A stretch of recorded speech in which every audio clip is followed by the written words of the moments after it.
Nikki, what do you see and what have you seen when we talk about whether it's Louisville, the region, development for Black entrepreneurs, the cohesion that exists? Because you have a program that you do nationally, right? That brings Black entrepreneurs together and those thought leaders. What have you seen, and what is your experience and thoughts? Yeah. Yeah. Okay. The city in which the incubation of Black Hope and Dream manifested as like Black business, it matters, right? The environment in which this seed is to be planted, it matters because of what it gives birth to. So if you think about, I use a lot of analogies around gardening in my work. So if you think about like the region that you're in as the soil, some soil is just more malleable, some is more hardened to these kinds of ideals, this ideal of amplifying and activating Black entrepreneurial ecosystems and assuring that we're not, I don't mean this in a bemoaning way, that we're not just focused on Black businesses as service businesses, but thinking about Black entrepreneurs as engines of wealth building for themselves, for our progeny, for the community, just thinking about that. To be blunt, there are just regions of the country that are more ripe to that thinking than others. So that you find yourself, I would say, in my experience, in regions like ours, spending as much time selling the idea of supporting a hope and dream from a Black person as you do mobilizing that hope and dream, versus what I've seen in some other cities that don't have the same kind of segregation that we do in our city, that don't have the same kind of schizophrenic experiences and background with slavery that we do in this region, where it's just easier. I don't know how else to say it. It just is easier to get that traction, to get that access to capital, to get the support systems activated, to be around like-minded folks who are supporting your work. I'm not talking about just Black and brown like-minded. I'm talking about everybody is working toward assuring that whomever has not thrived is now thriving.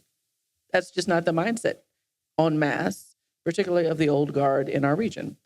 And so it becomes a little more difficult, especially in the financial services sector, which tends to be the most besieged under the weight of narrow-mindedness, unilateral, myopic thinking. I mean, it just is. And it's not any bank in particular, it's just financial services as a whole has just caused so much harm to Black and brown people since its inception, and has not really figured out a way to dig itself out of that.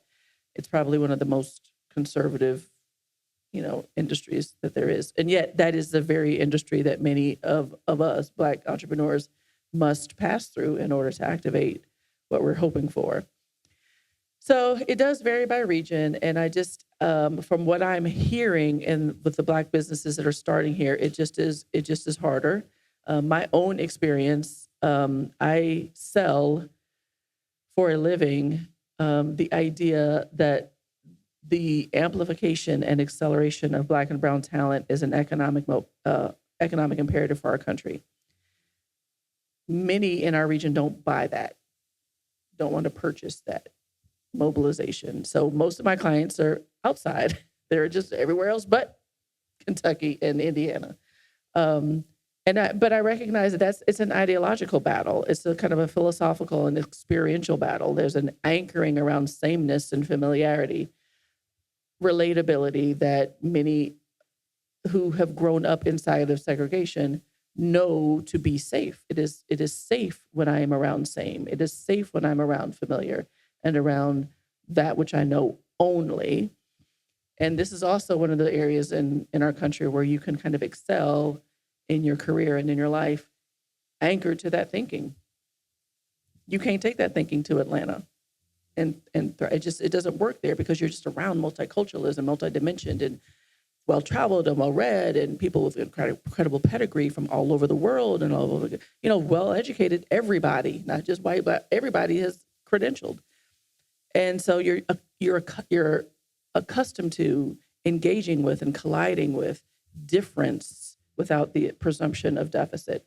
So to me, it's just as hard. It's murkier in this region to try to navigate entrepreneurial systems.